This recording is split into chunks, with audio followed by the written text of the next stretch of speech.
next. Brazil's president has announced a 60-day ban on using fires to clear land for livestock or farming. Jair Bolsonaro denies his policies have contributed to the destruction of the Amazon. Critics say he's partly to blame for easing environmental regulations to promote development. The fires this year have destroyed about 1.5 football fields worth of rainforest every minute of every day. Well, Nick Paton-Walsh made the harrowing journey to the front lines to give us this report. Dusk isn't when you rest as the Amazon burns. It's when the day cools enough to give firefighters a chance. Everything we see in a bumpy hour's drive to nowhere turned to ashes in the last 4 days. This is how. A wall that marches across the bush and into the trees when it can. That feels a bit like the end of the world, doesn't it? And when flames rage like this, the firefighters actually have to pull back. There's nothing they can do, really, until the wind dies down. Destruction that overshadows an entire branch of our species here. The Tenyarim are an indigenous community, 1,000 strong, who say they legally own nearly 1 million hectares nearby. The next generation will have a darker future, he says. Since this president came to power, these things are happening a lot more. President Jair Bolsonaro is keen to bring what he calls progress to the Amazon, even pushing to let these areas be commercially farmed for the first time.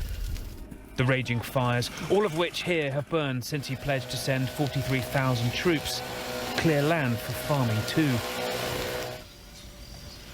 The sun rises again on a little bit less of this marvel.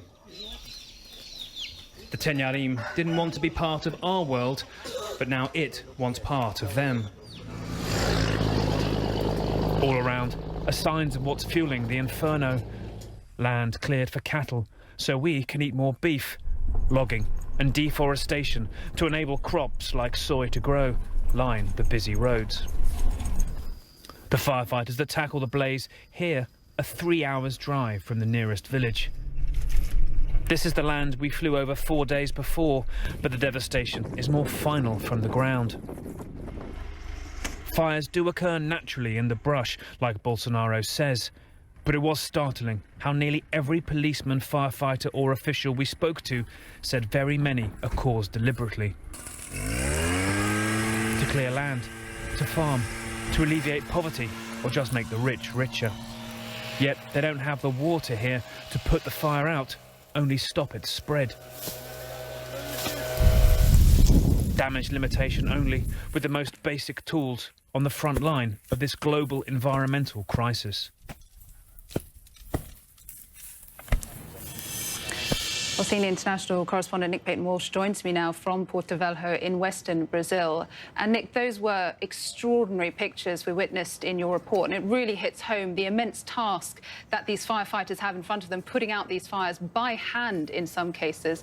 From what you witnessed, is the only way to prevent further destruction to convince those with vested interests, the politicians, the farmers you mentioned, to actually change course?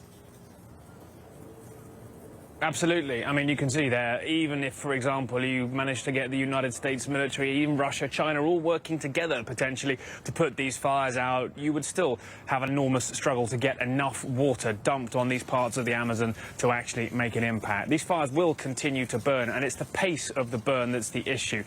Deforestation acts like a catalyst, makes it happen faster, makes it more likely, is often the reason why fires are initially started. There is no real scientific measure as to how much of this crisis is man-made, but as I said anecdotally, a lot of the people we talk to say these fires, many of them, are started by people as part of the deforestation process. So yes, obviously, if you see the challenges there for the small numbers of people in these vast expanses, it is just utterly back-breaking work for them.